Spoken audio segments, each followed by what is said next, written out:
Ladies and gentlemen, welcome back to the Let's Go Sportsball podcast. I'm Ron, joined by my co-host Owen.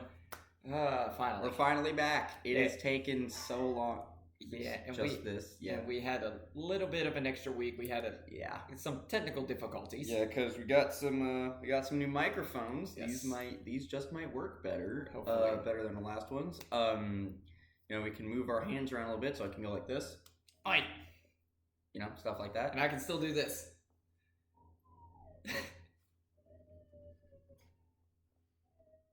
Okay, yeah, this is greatly inconvenient. So we've missed a lot over the past. Okay, sorry. I mean, because NFL playoffs are underway.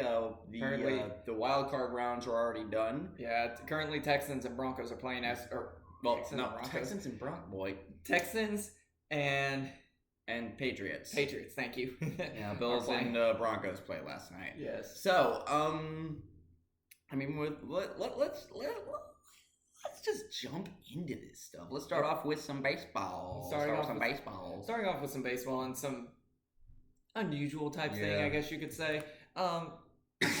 First one I'm going to start off with are the Royals announced changes to the outfield at Kauffman Stadium. They are moving it in, so instead of it being way out there on the edge, it's going to come in a little bit more. So they are moving the outfield fences inward about 9 to 10 feet in left and right field. They're also making the outfield walls lower. You were listening to too much country music. Shush. They're making the walls lower from 10 feet to 8.5 feet along most of the fence. So that might help out some people who want to try and hit home runs. Yeah, especially, if you're a fan and you want to try to get a ball or two, because, that's always one of the best parts of baseball. In other news, some pretty massive news recently dropped, and this happened, I believe, just a few days ago. So, Ron, I think we should just, give up hope for our baseball teams and, just submit to our overlords in the Los Angeles Dodgers, because they just signed Kyle Tucker to a 4-year, $240 million contract.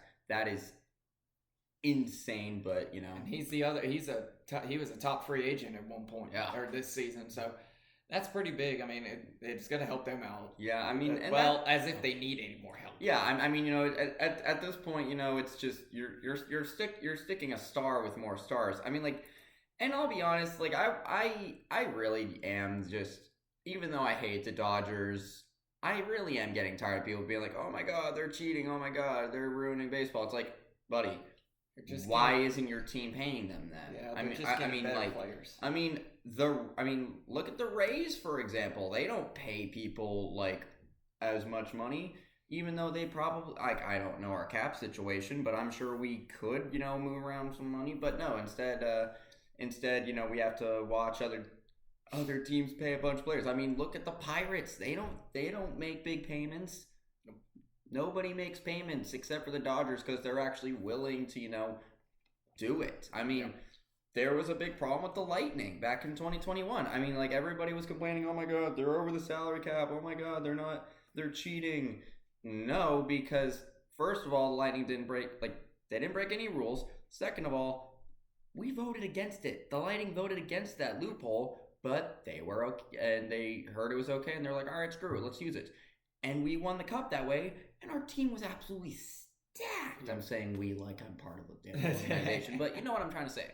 What I'm trying to say is that as long as they have the money to pay these men, more power to them. Speaking of other big moves, in my opinion, the Mets are signing Bo Bichette to a 3-year, $126 million deal. He was one of those free agents out of Toronto. I'm surprised he didn't want to stay in Toronto with how good they were doing, especially this past season. But one of the rumors was that he was going to go to the Cleveland Indians, or that the Cleveland Indians were going to try We're going to try to get him, but obviously those rumors were not true, considering now he's at the Mets. Yeah, I mean, the Mets, they were looking. The Mets were looking to get to.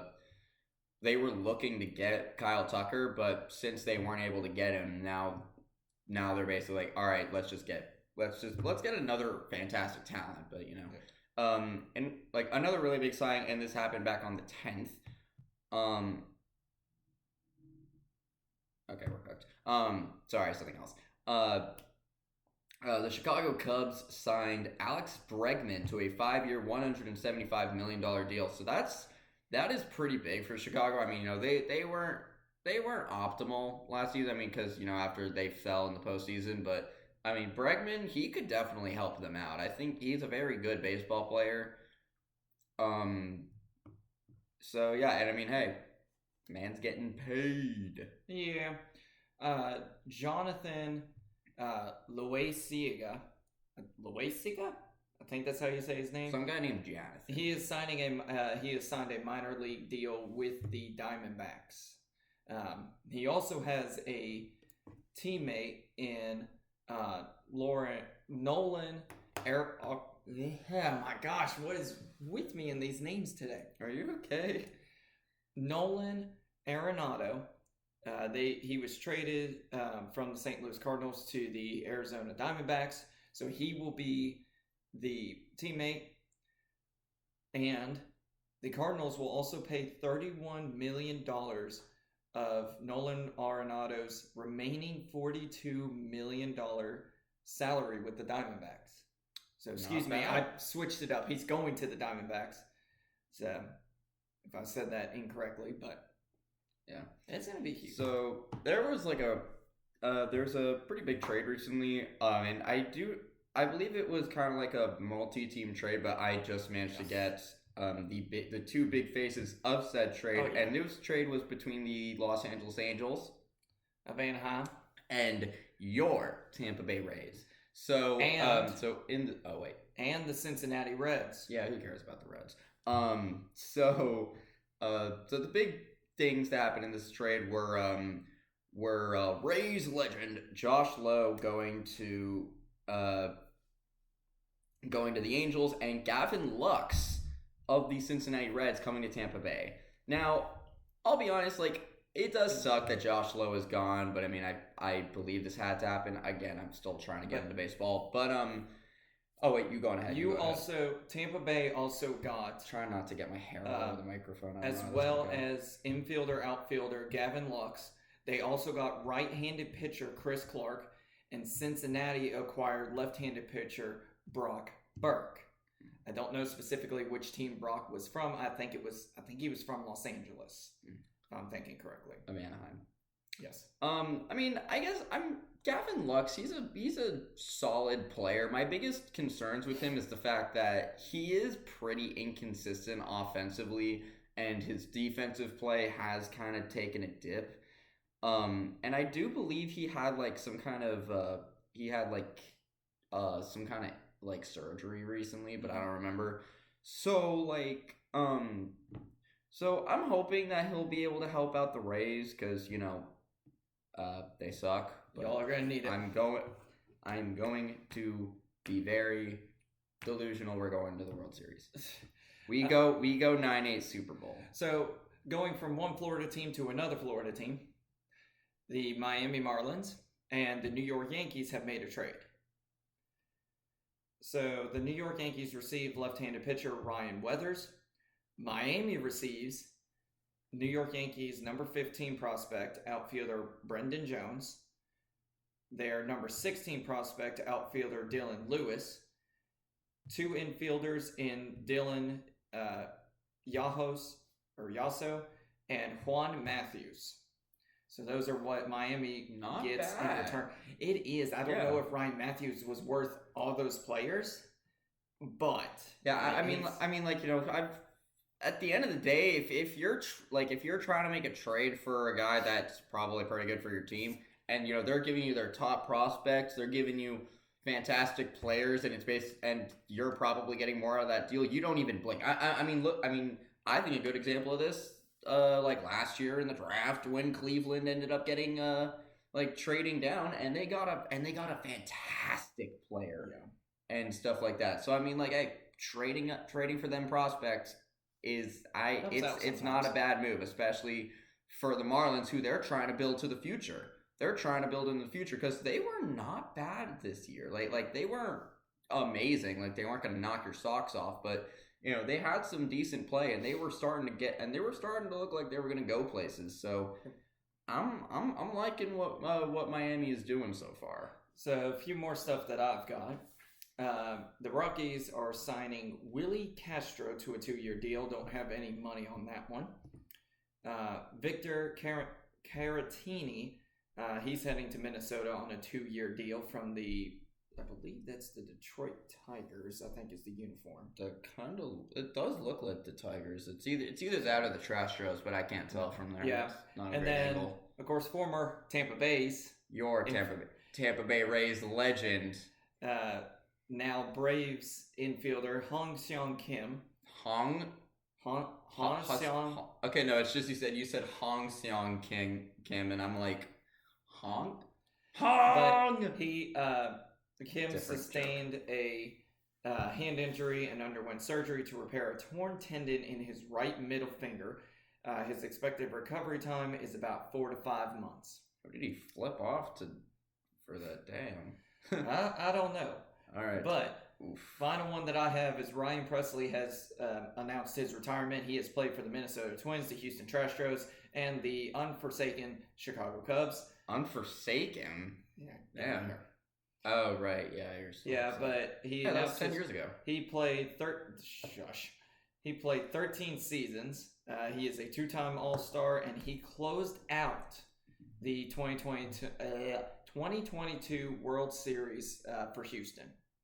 So he's had a great career. Oh yeah, I mean, he got that ring with that wasn't like that year for the Trashers. That wasn't when they had like that cheating scandal, right? They did they win that one fair and square, or were we just 22? I think was the one that they won fair and square. They didn't win. Well, they still don't deserve it because they're the Trashers. So getting into the NBA, I mean, we can just get the big major stuff out of the way with probably the biggest trade so far this season. Yeah. So Trae Young has officially been traded. He got sent back to Atlanta. He got traded to Washington. Ron, please kill me. I made a bad. I made a mistake. Do it, coward. Focus on your reading. Get back up. Okay. So, as you can see, I have a podcast with a necromancer. So, Trae Young got traded to the Washington Wizards. Currently, he's on a 2-year, $94.9 million contract. And in exchange, the Atlanta Hawks receive CJ McCollum and Corey Kispert. So, I'll be honest, I do think it's kind of lopsided because, I mean, Trae Young, the guy's he's an incredible player. He's a superstar, and he's getting traded to the Wizards. And I'll be honest, I feel like this divorce was absolutely necessary because that's what they call it.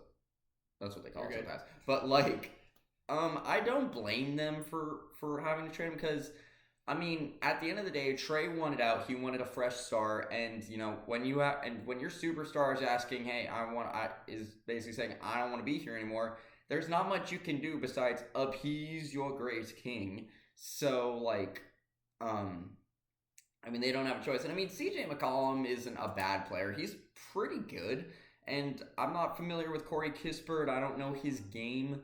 But I mean, I'm sure he's good. So he might be. But like, and these guys are in a situation that a lot of players aren't too big. Like, I mean, obviously, it's a lopsided deal because you're setting up a superstar. But I mean, it's like the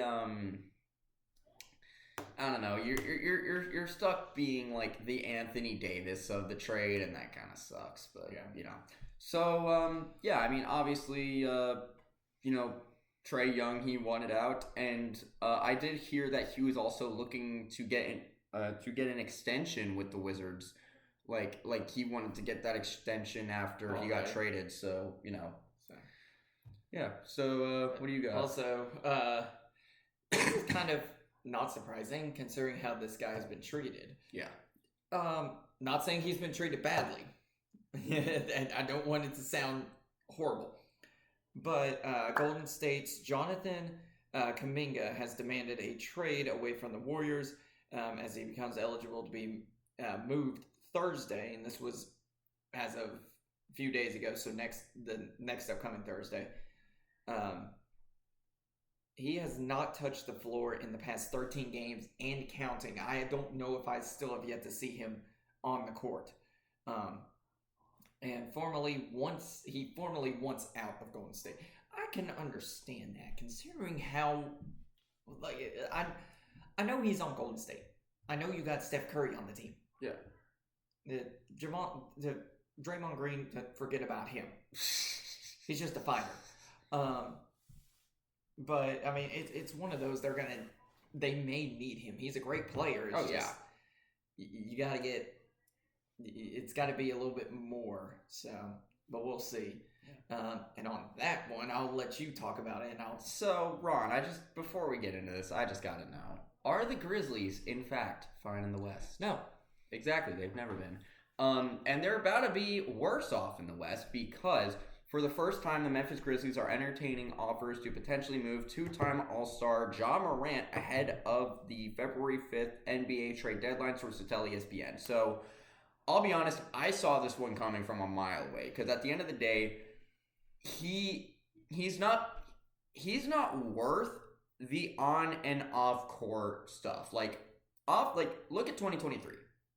On court, the guy was an absolute superstar. But then off the court, he had all those problems where, he was waving around firearms on Instagram Live and was threatening shoe salesmen and stuff like that and was jumping people. There were all those memes about like, oh, he's the first player to make it out of a nice neighborhood and into the hood. You had all those memes going around. Those were some pretty good memes. But like at the end of the day, the Grizzlies tolerated it because the guy was really, really, really good. And stuff like that. But then, this year you have Ja Morant, a guy who's, he's a trash talker, he's an instigator. He's basically, a poor man's Draymond Green. But like, with how he's been this year, especially given the fact that he hasn't been very good, he's honestly fallen off, I would say. Like, the Grizzlies at this point, they're just like, all right, look, man, he's not worth the trouble anymore. Mm-hmm.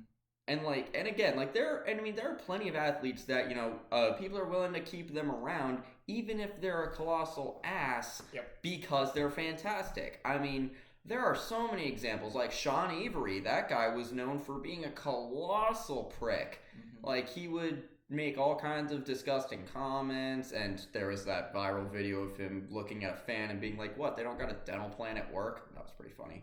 But teams tolerated him because he was pretty damn good. So that's my opinion. I will say though, I believe I saw someone saying that Ja does not want to be traded, or he doesn't want out of Memphis right now. Of course not. So I think he was specifically saying that he's not going to get out, even if they're exploring it. I mean, if he doesn't want out of Memphis, I mean, why argue with that? Well, I mean, there are a lot of players that they're like, oh, I don't want to leave my team, but then they get traded anyway. I mean, a good example of this, I know I'm going back to hockey. Screw you, I do what I want. Linus Ullmark, he loved it in Boston. He was doing a fantastic job over there. He had tremendous chemistry with Jeremy Swayman, but he ended up getting traded to Ottawa, and it was heartbreaking for the guy, at least for him. It's so, excuse me.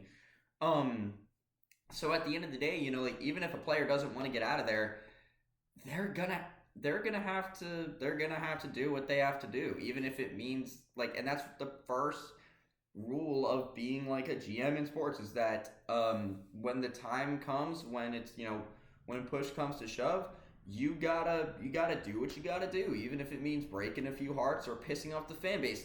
go excuse me, sorry. So one thing that I've seen, this is not bad, it could be worse, but it's not. Just announced right now as we were recording, Darius Garland is out for at least a week with a toe sprain, so could have been worse. Yeah. Could have been worse.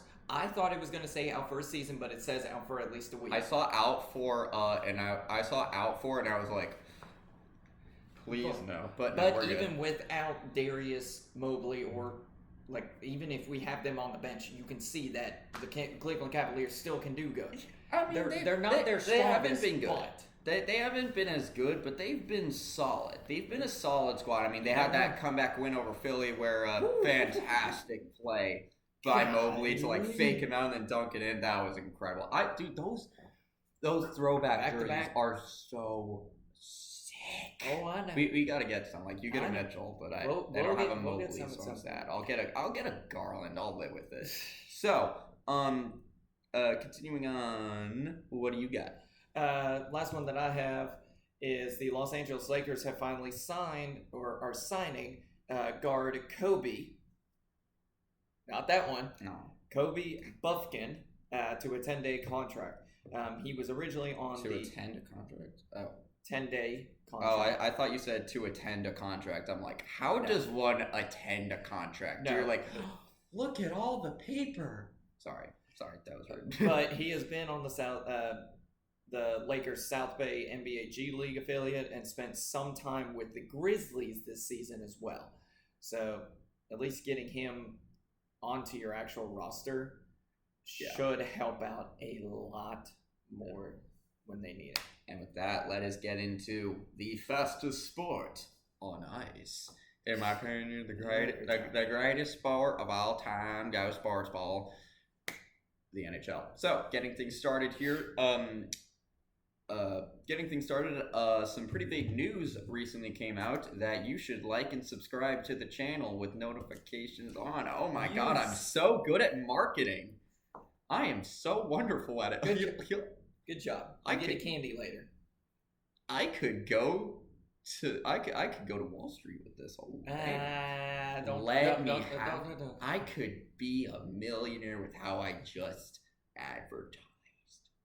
Anyway, so in actual news, the Colorado Avalanche and the Utah Mammoth are going to be playing in the 2027 Winter Classic. The game is going to be at Rice-Eccles, I believe that's how you say it, Stadium in Utah, home of the University of Utah Utes, which is one of the names of all time. It's a crazy name. I love how, like, in college football, like, you have the cool names like the Red Raiders and stuff like that, and then you have the Utes. Like, what is a Ute? It's a different... Did they just give up and they were like, all right, so we have Utah, right? Let's just call ourselves the Utes. Jerry got a promotion for that. But, Rice-Eccles Stadium can seat over 51,000 people. So, I gotta say, this is gonna be sick because, I mean, the Mammoth, they are inconsistent, but they are fun. They're a fun team, and I'm loving this. And I think they're one of the first, the expansion teams, I should say, to be playing in the Winter Classic within, like, a couple of seasons of their movement. And I'm talking about the first team to do that was the Kraken, because they did it in 2024, I believe, which was almost against Vegas, ironically, which was like almost a year after. No. They came in like 2022. They came in 2022. So at least that's what I'm saying. Yeah, within a couple of seasons of them doing it. Yeah, and I mean, Mammoth aren't technically an expansion team because they moved from Arizona. They did move from Arizona. Honorary moment of silence for the Coyotes. But yeah, so I'm loving it. I'm really liking how they're doing the Winter Classic. Of course, you know, there are probably going to be some hockey elitists speaking like, no, it's going to be colder out in Utah. It was cold. It was colder in Florida than it was in Colorado when they had their Winter Classic. So shut up. Anyway, that'll be cool. I don't plan on going because I don't feel like making that drive, and I also still don't have a car, so whatever. Lightning goal. I don't want to go that. I don't want to travel that far. But Ron, I think I know the solution. Airplanes. Okay. Actually, no, that's way too expensive. But for the Wild. They have placed both of their forwards, Matt Boldy, who has a lower body injury, and Joel Eriksson Ek, right? Yeah. Okay. I didn't know if the EK was actually a part of proud of you. I didn't know if the EK was actually a part of his name. No, you're good. So Eriksson Ek, who also has a lower body injury. Everybody's just you get a lower body injury. You get a... Yeah, I hate how they call it that in hockey. I mean, it could be anywhere from like the waist down. It's like, what even is a lower body injury? Does he have like a bruise, or did he get Anakin Skywalkered and he lost both of his legs? Legendary reference. Both of them are placed on IR. I think that's going to hurt the Wild just a little bit, especially with Eriksson. Yeah, Eriksson, he's a very good player for them, and Matt Boldy, he's one of those younger guys, so that is going to be rough on him. But continuing onwards, we had a couple of jersey retirements happen. One of them being Columbus Blue Jackets legend Sergei Fedorov, not getting his number retired with the Blue Jackets because he got it done with Detroit. Fedorov was an absolute stud in Detroit. As much as I loved him being at Columbus, he still was great in Detroit. Oh my God! Yeah. As much as I do not like Detroit. Yeah, I mean, he was like I believe a 3-time Cup champ with them. I don't remember if he was with them back when they won it back to back in the 90s, but I believe he was. I think. Oh yeah, because they had like the Russians. They had the Red Army line. So that's what they called it. Yeah, it was really cool because I mean back in the day the Russians totally dominated hockey. I mean they had the whole the Soviet Union literally won like 1 million gold medals because their team was that good. I mean Vladislav Tretiak, I need his hockey card. Yes. But yeah, so Fedorov got his number retired, his number 91 retired, and of course Big Z Zdeno Chara, Jinx Yomioko. Close enough. Zdeno Chara, Big Z himself, the 6'9" beast, got his number 33 retired with the Boston Bruins. He won Stanley Cup with them in 2011, and thankfully he managed to escape Vancouver before him and his teammates got murdered by a bunch of crazy Vancouverites, if that's what you can call them. I don't know, but yeah. So big congratulations to him. Oh yeah. He was a fighter, but he could also could still play hockey. Yeah, I mean don't go up against. I mean he's hated in Montreal after he almost broke Max Pacioretty's neck. I forgot about that. Yeah, he slammed him against the boards, but he didn't. But I think it was along the bench and boom, right in the head. Yeah, that was bad. He couldn't really do much about that, and I mean it's kind of hard to see those. Yeah. So I mean, hey, he broke the cup too. Did you know that? Yeah. When he lifted the cup at in Vancouver's arena, he kept scraping it along the rafters. Get it? Because he's tall. I'm coping. But yeah, so big congratulations to Zdeno Chara. I love the guy. Love the dude. How can you, unless you're a Montreal fan or a Leafs fan, how can you not like Big Z, dude? He was so good. He fought Vinny Lecavalier and whooped his ass because Vinny couldn't fight. So, what do you got? I got another injury for the Mighty Ducks of Anaheim. Or just Anaheim Ducks now. They're just Anaheim Ducks, but we always remember. We always remember. It's always fun. But Leo Carlson is going to miss about 3 to 5 weeks following a procedure on his left thigh. I don't know specifically what had happened on his left thigh that he needed procedure. But I have an autographed hockey card of his.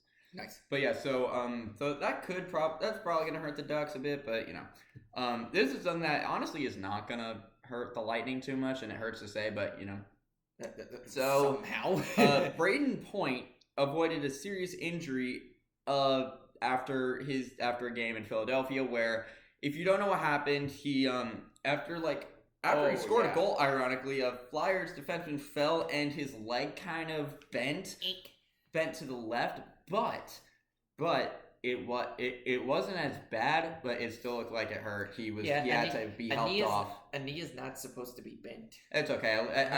At least he didn't get Tyree killed. Oh, okay.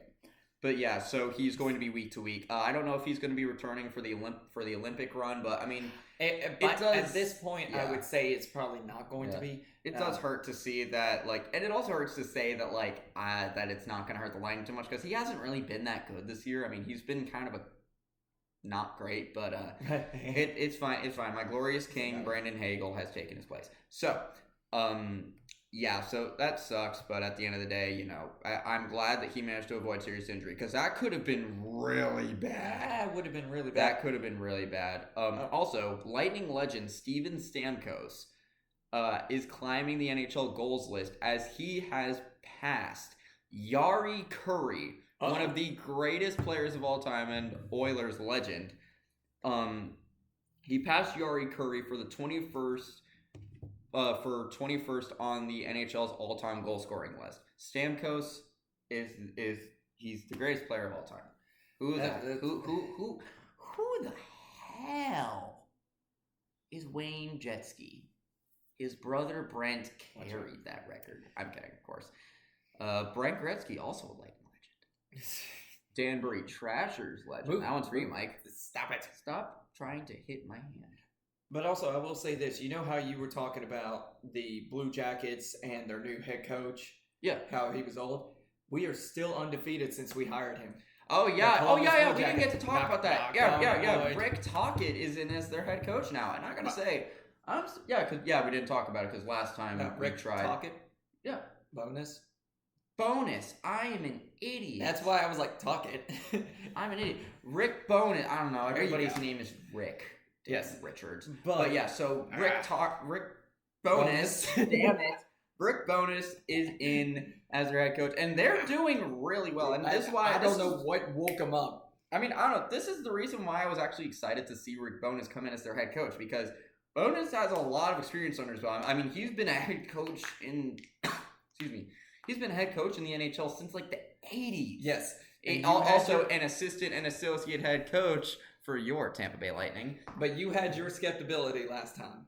Well, yeah, because my thing is that even though he has a lot of experience under his belt, he is also pretty old. So I don't know if he's gonna be like, oh, I'm gonna try to run it like it was back in the day. I mean, it's better than Mike Babcock. Yes, but yeah, I'm never gonna stop giggling that they were like, oh, hey, the guy that was kicking players on the bench and tried to force the young Mitch Marner to humiliate his teammates. Let's hire him. But going over to the Rangers are not offering Artemi Panarin. I'm sorry. Artemi Panarin. Artemi Panarin. Whatever, I'm close to. He's a Blue Jackets legend. You should know this. I should have probably known that, but... No, you're okay. You're okay. But they're not offering him a contract extension. Panarin has Panarin. Not Panarin. I got Panarin. I keep sounding like I'm going, actually. But, oh well. Has a full no-move clause in his contract, but President and GM Chris Drury is prepared to work with him and his agent to trade the winger anywhere he wishes to go. You're just throwing away your stuff. Like, yeah, I don't know how good he is right now, but I think it would help out the Rangers a lot more than having him move. Well, it doesn't help that after some pretty disappointing seasons, this leads right into my thing. So how about that? Awesome. GM Chris Drury released a letter to fans saying that the team will undergo a retool. So basically, they're going to try to trade him. Yeah, and I mean it does blow because at the end of the day, the Rangers just couldn't get it done. I mean, like, over the past few years, they were trying hard. I mean, they made a lot of big gambles. They got Patrick Kane and Tarasenko back in 2023 and then proceeded to get, dominated by the Devils and humiliated. We gotta be careful about talking trash about them because remember what happened last time. I don't care. I don't know. The Rangers are my B team, so I don't care. Sorry, Jackson. But, and I mean, at the end of the day, I do feel like this needs to happen because, I mean, they've just been having such bad luck. Last year was rife with drama with that organization. At the end of the day, this needs to happen. I mean, I'm predicting a wholesale purge. I mean, I just don't think that they want to have another King Henrik situation with Igor because, I mean, Henrik Lundqvist, one of the best goaltenders of the 2010s, basically had his career entirely wasted because the Rangers just kept being like, okay, we're not gonna help. You're on your own. and look at where it got them. And Alec Martinez, heartbreaker. So, yeah, have the rebuild is over, and it failed miserably because the Rangers just decided not to help out with their team. So can't really do at the end. So it sucks because I do consider them my B team, but it's hard to feel bad for them when they brought it on themselves. Yeah, but moving over to the Montreal Canadiens, Alexander Texier. Oh, so close. Yeah, you were close. Texier? Texier. Texas. Okay. Deep in the heart of Texier. Have signed an extension, a 2-year contract extension worth $2.5 million average a year. I like this. I actually do like this because that's gonna work. Because Texier, he's been solid in Montreal, and I'm really liking what Montreal's been doing so far.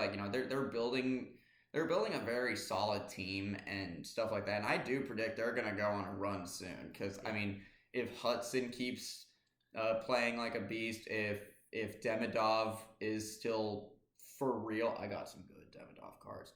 If their young talent keeps playing as well as they have been, oh baby.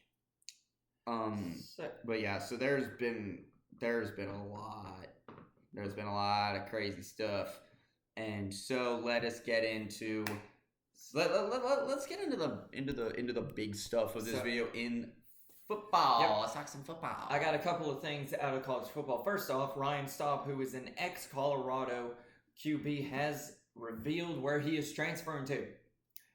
He is committing to Tennessee.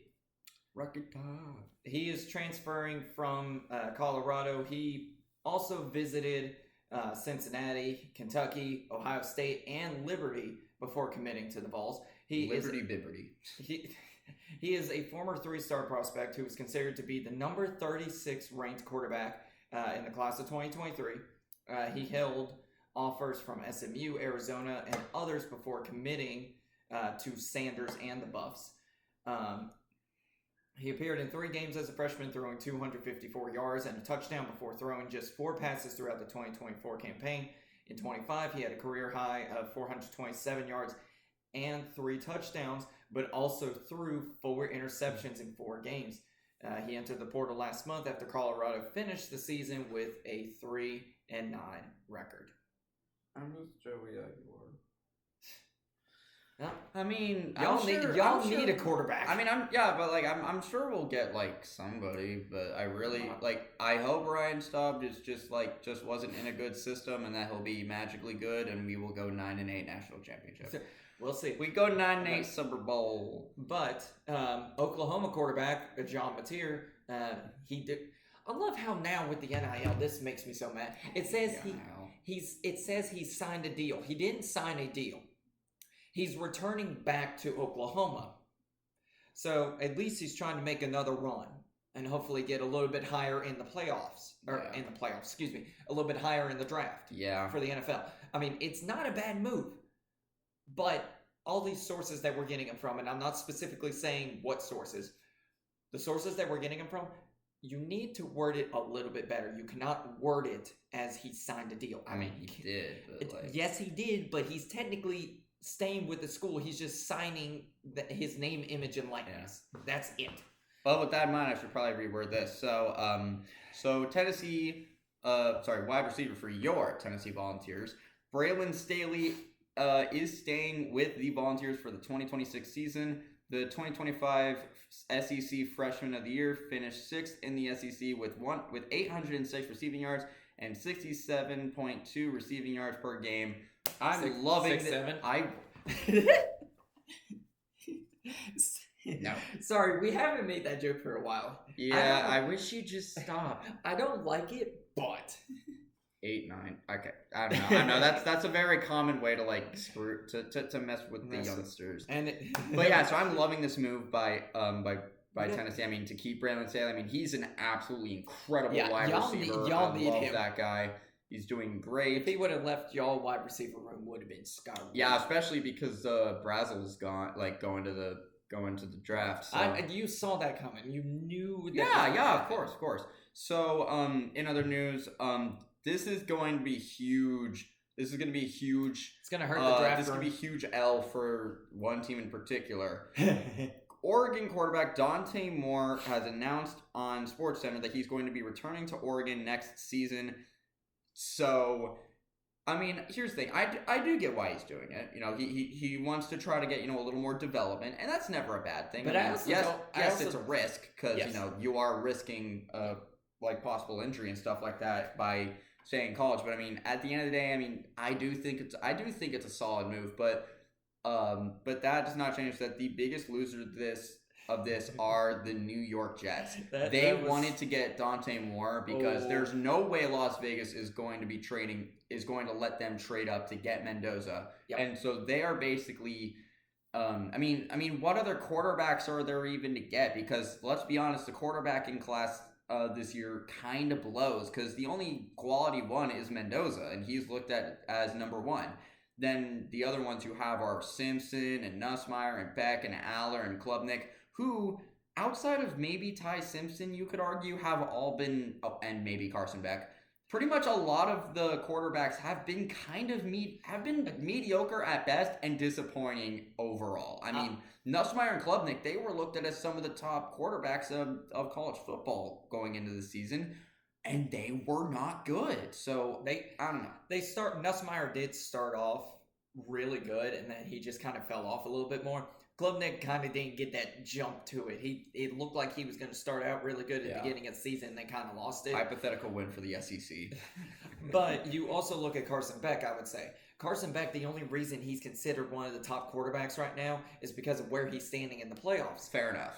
I'm not saying anything against Miami. I'm not saying anything against who Carson Beck is. But I think his peak of the season, he should have left for the draft last year. Maybe. He did better last year than he did this year, and that's in my opinion. Well, I mean, he would have been overshadowed by Cam Ward because, you know, he was in the Mr. Number One. But even if he didn't go number one, I'm still calling he would have gone at least top 10, if not top 5. Maybe. I would have seen that because he did absolutely amazing last year. Yes, they didn't do as well as they wanted to, but he still was a great quarterback, and that sucks for me to say. Yeah, but I mean, last year's draft, like, who would have taken him that high? Because I mean, besides the New York Giants, but they would have wanted Jackson Dart, and that worked out well. I mean, you had Cam Ward getting him, and I mean maybe Cleveland, but at the same time, they got Flacco, and then they got Dylan Gabriel, and then they got Shador. I still remember calling you after they picked Shador, and you were screaming into your phone. I'm just like, hey, Rod.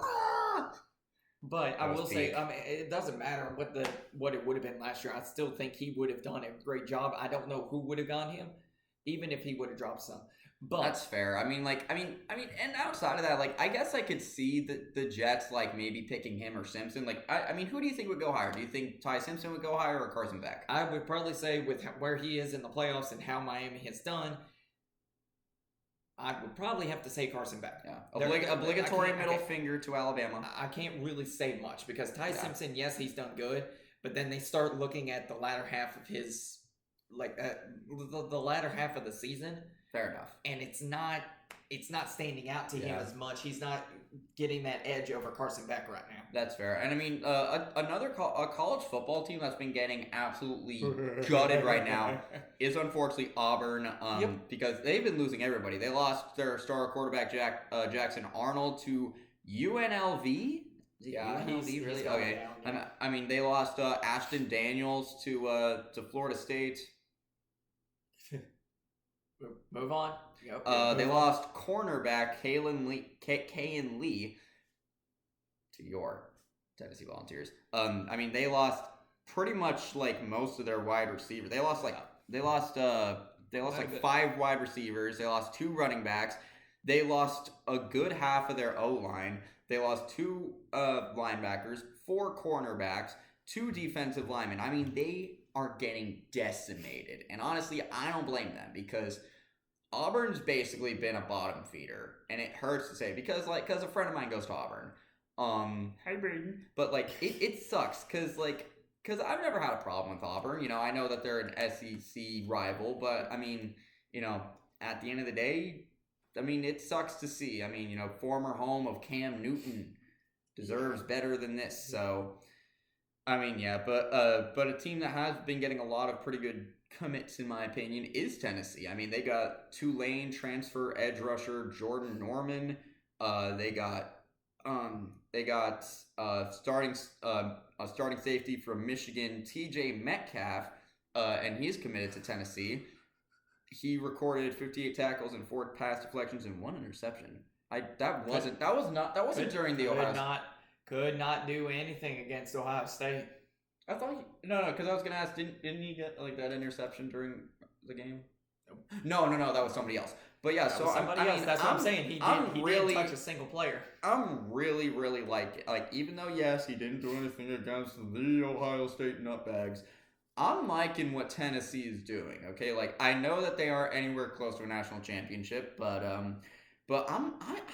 I like how they're building. I think they're building up a pretty solid squad. I mean, like they're getting a lot of really high, like some good quality high star players.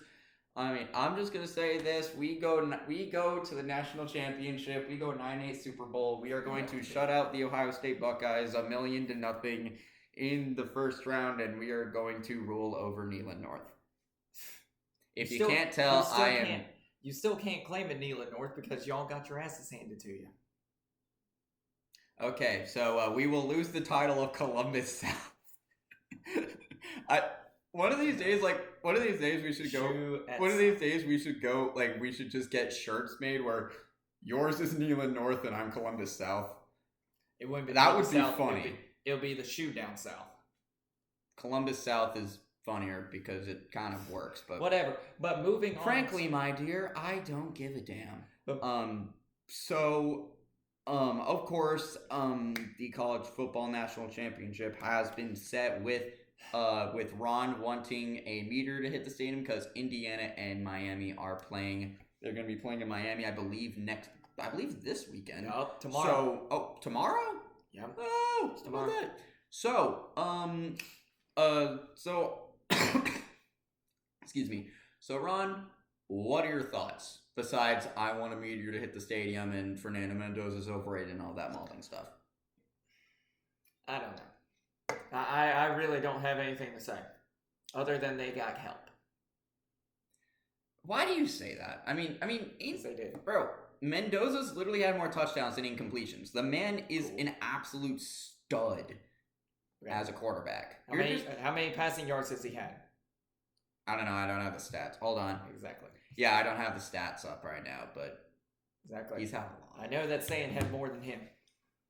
Oh my God, who cares? Passing yards are not the only thing that count for Heisman, you absolute potato. Anyway, but so I don't know who to choose to win because Indiana's fantastic, but Miami has had a habit of getting those upsets. So I'm predicting Indiana's going to win, but I'm not going to be surprised if Miami finds a way to pull out some devil magic because they beat. Look at their road here. They beat Texas A&M, who was I think they were almost undefeated. They upset Ohio State, and they had an incredible finish against Ole Miss. I'm liking them. I like them. I don't think they're gonna win. I don't think they're gonna take it home, but I think it's possible. I think it's very possible. I do think they should move the national championship stadium. However, they can't do that because it's too close to the time. Why? Because Hard Rock Cafe is Miami's home turf. So they have You said cafe. You mean the stadium? I said whatever. Yes, the Hard Rock Stadium, Hard Rock Cafe Stadium is the same thing. Fair enough. I don't know what I was saying. Because in my opinion, it's the same thing with Tampa Bay.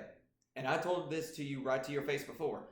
I've said I don't think if somebody is playing in a national championship game, Super Bowl, the World Series, you can't do much. Hockey, they do the same thing. You can't put it at a neutral site.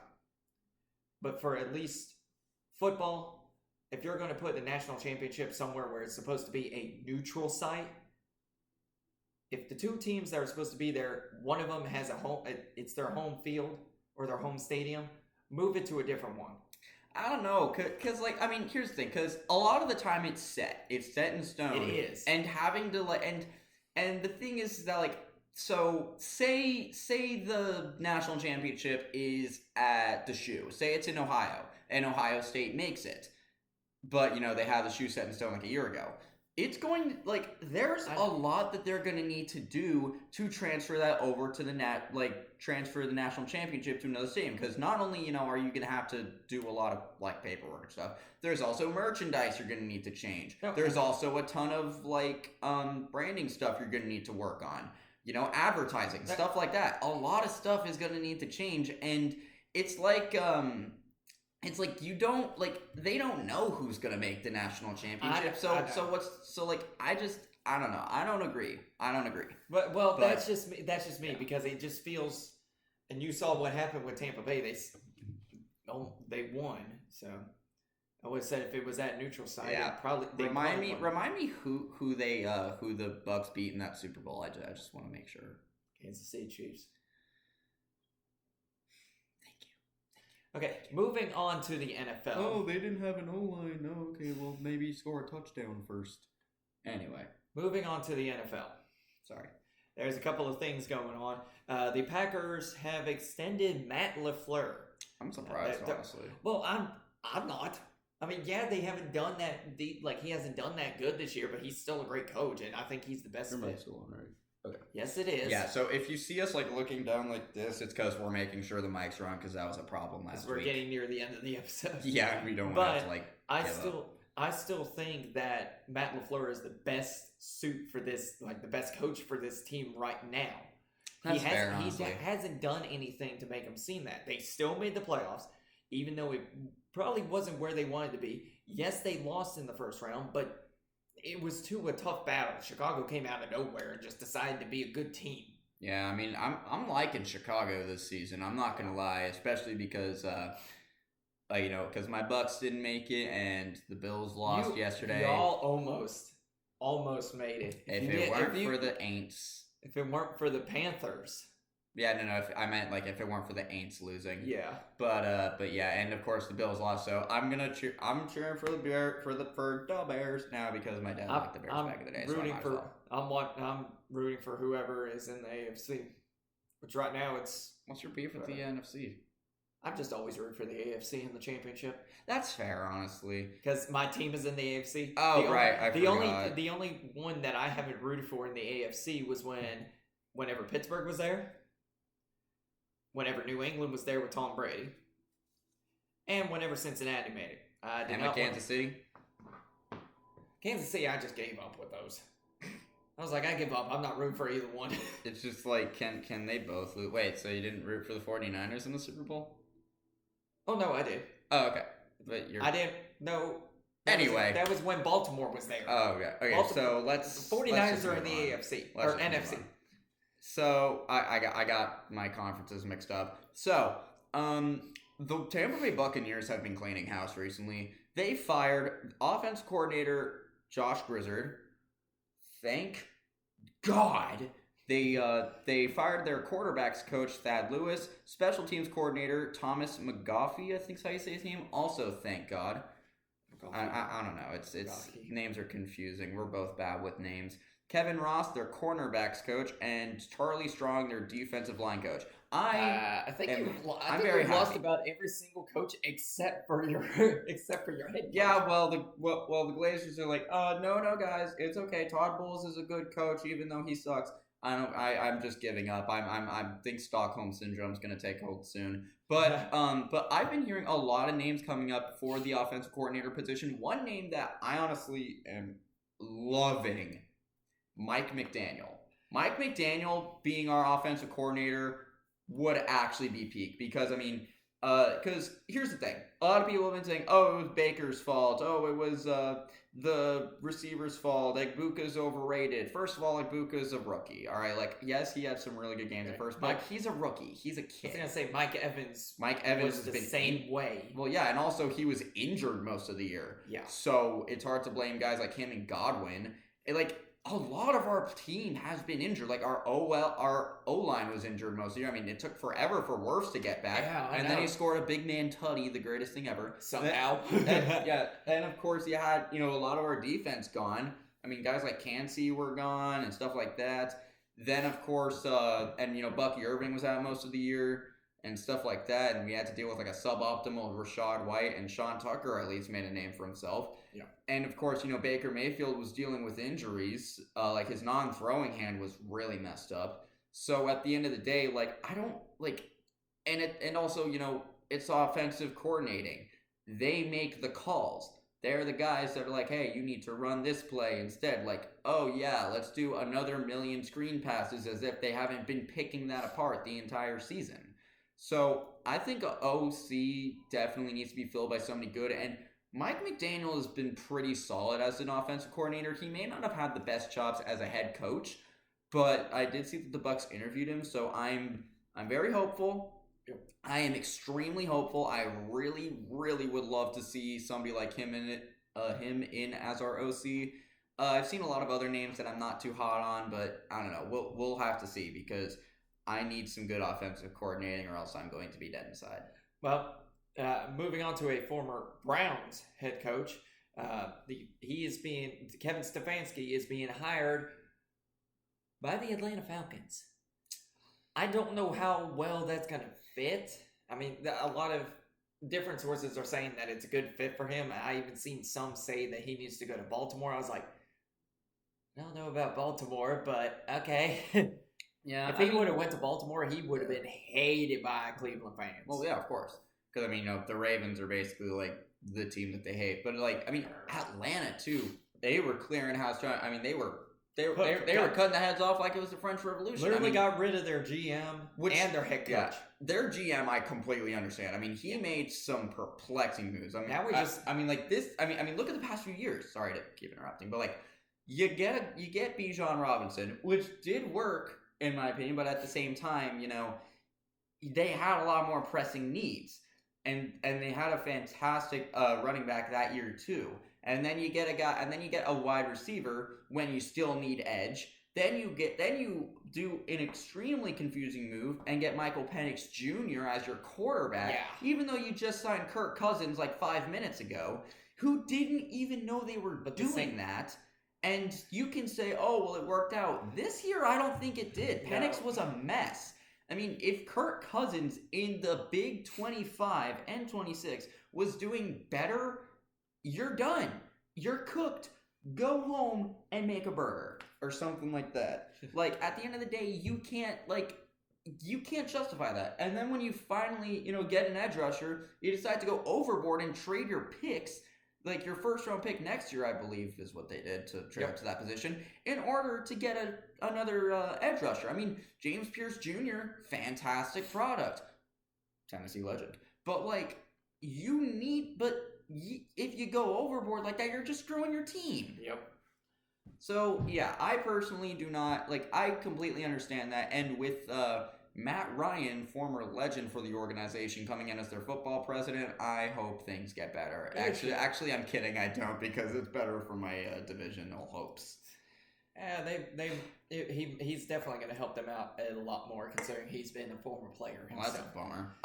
Not always, because a lot of former players that go into the executive branch don't always work out. That is true. Yeah. Something that kind of happened the other night with the Broncos game. The Broncos are going to be without their starting quarterback. They're good. He is out for the remainder of the playoffs. I did see an update earlier that he should be back by week 1. Recovery time is supposed to be back. It's just the fractured ankle, however, he can't play. From what I've seen in the video, you can't really... It doesn't look that bad. Yeah. But there's another angle of it I wasn't able to see, so... It kind of stinks for them. They have another quarterback, and I sent it to you. Jarrett Stidham. Yes, Jarrett Stidham. Thank you. My question is, who? That's what I'm saying. I don't know anything about Jarrett Stidham. I've never seen him play, considering Bo Nix has been the starter the whole time. They never put in their backups. So he's getting thrown out there in the midst of one of the better seasons if not the best season since 2015 for the Broncos. Yeah. I mean, in my opinion, it's the best one that they've had for a while since like 2015. For like since 11. Tennessee legend Peyton Manning was there. Yeah. But anything could happen. I mean, he could show up out of nowhere I guess you could say like Brock Purdy, even though it took him a little bit. Be Mr. Irrelevant, even though Jarrett Stidham is not irrelevant. We could get Nick Foles 2.0. I was going to say, you never know what could happen in this situation. Yeah. I would love to see Jarrett Stidham actually bring the Broncos to a championship, like the Super Bowl. Do I think it's going to happen? Probably not. Yeah, that is true. But anything, like I said, anything could happen. Yeah. So, last but not least that I have. This is probably the biggest news outside of the John Harbaugh parting ways with the Baltimore Ravens. This one, in my opinion, is huge. I, just like John Harbaugh, throughout the... We'll talk about him in a second, don't you worry. For a while, he's been in the league for a long time, and it's like, you can't... How do you not know anything about Mike Tomlin? You haven't watched football if you haven't watched Mike Tomlin. Mike Tyson? Are you having a stroke? No. But Mike Tomlin has stepped down as Steelers head coach. However, there's a lot of teams that are interested in Tomlin. But the teams were told that Tomlin does not plan to coach next year. What I have heard is he's looking at doing possibly a year of media, and then he will decide whether he is going to go back to coaching or he's going to officially retire. He's still going to be in that head coaching scenario, but we just don't know specifically if he'll come back to do that. So I would love to see him coach on a team because it's going to feel weird. First off, not seeing John Harbaugh on the Baltimore Ravens, but also not seeing Mike Tomlin on the Pittsburgh Steelers. I mean, he had an amazing record. Yeah, he never had a losing season with Pittsburgh.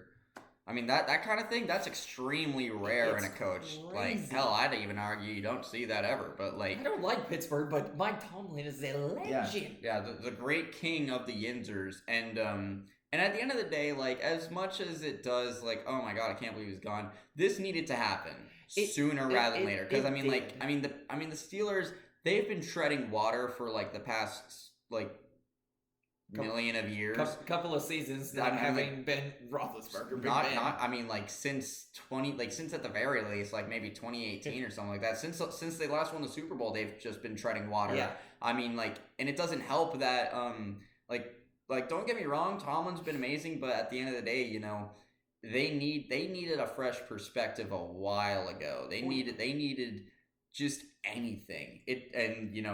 At the end of the day, this needed to happen. It was just a matter of when they're finally just gonna rip the Band-Aid off. Could you have seen Mike Tomlin on the Browns?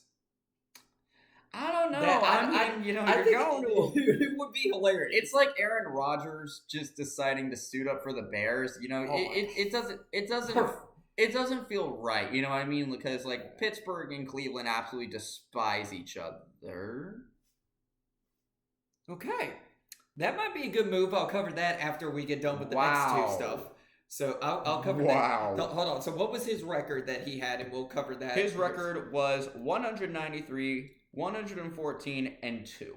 So he had only two ties. Yeah. Only two ties in his whole career. As far as I'm concerned, he has lost three times to the Browns. 4. Yeah, 4. Well, that time that they tied in 2018 doesn't really count. But in 2020, lost twice. Yeah. Because they lost to the Browns during the regular season, lost the final in the game. Playoffs too, right? And lost in the playoffs. Yeah, and then they lost to them this year. And then they lost to them twice. No, lost to them once this year. Once this year, because the second time Browns just died. No, Browns won the second time. First time. No. I meant the second time they died. Yeah, the other time. Yeah, but it was it's crazy. I don't know. Maybe and also, they lost more, but I don't know. Also, the Browns still have more playoff wins than Pittsburgh Steelers do. 1. Since 2020. I was about to say, you do realize they've won like 1 million Super Bowls and y'all haven't been to one? Since 2020. Yeah, since the 2020. Browns have had more playoff wins. Who was their starting quarterback? Almighty legend, Baker Mayfield. Yes, at the time. But legend of the University of Oklahoma. Moving on to another AFC North rival. Literally the only reason why I even like Oklahoma. So, where'd you... Oh, by the way, this is actually something that I meant to mention. Okay. So not AFC North, but who gives a damn? The Philadelphia Eagles have fired offensive coordinator Kevin Patullo, and this is going to be Philadelphia will now be going on their 5th offensive coordinator in 5 years, with 2 of them leaving for head coaching jobs. Honestly, I 110% agree with this. I mean, Philadelphia's entire season has basically just. It's been rife with drama. I mean, with all the controversy surrounding all the different players and stuff like that, and people wondering if Nick Sirianni is even a good head coach. I really don't think he is. I'll be honest with you. And it doesn't. I mean, their defense has been excellent, but their offense has just been mercurial as all hell. I mean, Saquon hasn't been himself. Jalen Hurts is he's honestly overrated. I'm sorry. And it doesn't help that Patullo isn't very good, and that's the reason why he was gone. Yep. And I mean, they basically had new Antonio Brown. They had AJ Brown. All this man did all year was be like, "Oh my God, why am I not getting the ball?" And then Hurts was like, "Hey, I'm gonna throw the ball." And then his hands became more akin to frickin' cinder blocks. And now he can't even play in the NFL for a while. If you know the situation, you would know. If you don't know the situation... Wait, AJ Brown or... Yes. Oh. I'm pretty sure it's AJ Brown. No, it might be Antonio. Oh, yeah, no, Antonio Brown definitely can't play because... I was going to say, if you don't know... If you know, you know. If you don't know what happened, look it up, and you'll see why. But... At least, I kind of regret having him on the Bucs, but at least we won. I don't care. We had Leonard Fournette. I'll be fine because Leonard Fournette's the greatest running back of all time. He helped us win the Stanley Cup, and LeBron James is now a World Series champion. Go Sportsball. So, in other news, John Harbaugh and the New York Giants have agreed to a deal. So Harbaugh is now head coach of the Giants. Honestly, I would have never seen this. I never thought it was going to happen. I'm not gonna lie. I'm not too upset about this. I'm not saying I'm upset about it, but I would have never thought he would have been like, "Hey, I'm going to go to New York." I did not think he was going to go to New York, but I guess they had a better contract. I believe he was signed to a 5-year deal, is what they were trying to get him. I can try to find it, but I don't think I'll be able to. But it was a 5-year deal. It took him a few days. Just to finally do something, actually make an agreement. But it was a 5-year deal as far as I'm concerned. This might help out the Giants, but we'll have to see. An 18-year coaching veteran with the Baltimore Ravens. Anything could happen. Yeah, plus also, I mean, because... Especially when you look at the Giants, because, I mean, they have a lot of young players. I mean, especially with Jackson Dart and Cam Skadaboo. They're the guys that you're going to want to build around. Once they can get Cam Skadaboo back. Yeah, whenever he's not, trying to run his head into a brick wall. I mean, he's the new age Mike Allstott. Every 10 years, there has to be that one insane running back who's just, he has 2 brain cells fighting for first place. And by the way, can I have the other half of the brain cell back now? I don't need it. You can have it. But joking aside, of course, at the end of the day, this I really do. I know he was past his expiration date in Baltimore, but who knows? He could probably work out decently in New York, especially because again, you have that young guy. I mean, you have those 2 young guys. I mean, Jackson Dart's been incredible. He's arguably been the best rookie quarterback this year. I mean, it's close between him and Ward. Would have been Ward. Or maybe Shador. I'm kidding. Honestly, they need to get that man a proper O-line. They need to get everybody O-lined. Yes. Now on to what we paused for a couple of minutes. Yeah. So veteran QB Ben DiNucci has rejoined the Denver Broncos practice squad after Bo Nix's injury. So you still have the other quarterback. Still got Stidham in there. Yes, you still have him starting for the AFC Championship game. However, now you've got a backup quarterback just in case somehow he gets injured during the game and they make it to the playoffs or make it to the Super Bowl. That's going to happen. Are they going to go 9-8 Super Bowl? But so as of right now, the current playoff picture is looking like this. So, so the Broncos are going to the AFC Championship, and the Seahawks, after basically turning the 49ers into a carpet, ended up are going to the NFC Championship. So as of this recording, there are still like 4 minutes left in the third quarter, and CJ Stroud has been throwing I think he threw 4 interceptions in one quarter. So the Patriots are winning, and then tomorrow, the Bears and the Rams are... That's today. Oh, that's later today. Oh, crap. That's in an hour. Yes. So the Bears, and the Rams are going to be playing the Rams. It doesn't really match.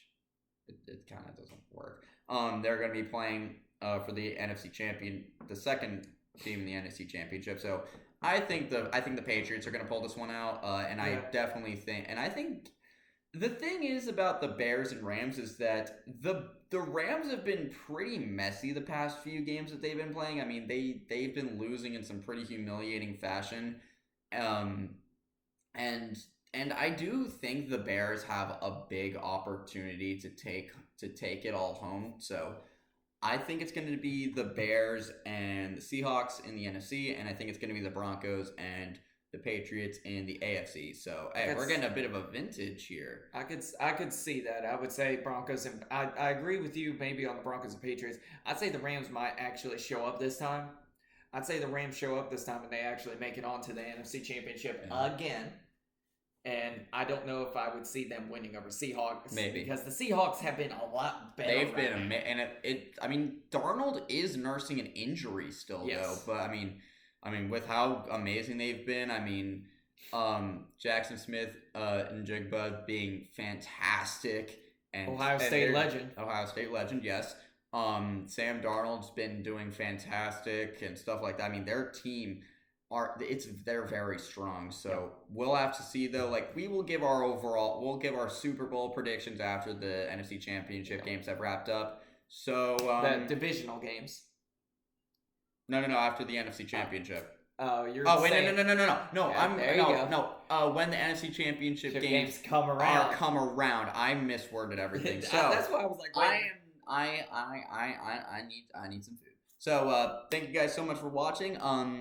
We're back, as you can see. So we'll start doing this more. Thank you. Yeah. I meant to mention that earlier. Yeah. Thank you guys for 1 year. I know it's way past 1 year, but I mean, thank you all so much for your support. For all of our weird, silly, goofy stuff that we've been doing. Sorry if you watched the first episode and had to sit through that 2 hours of stuff. Yeah. Obviously, we've managed to trim the fat a lot. So. Yeah, thank you guys so much for watching. Like, subscribe, do this to the notification bell. Get your hands away from me. Or, do what he usually does to my hat. Yep, and don't show up at our house and go sports ball.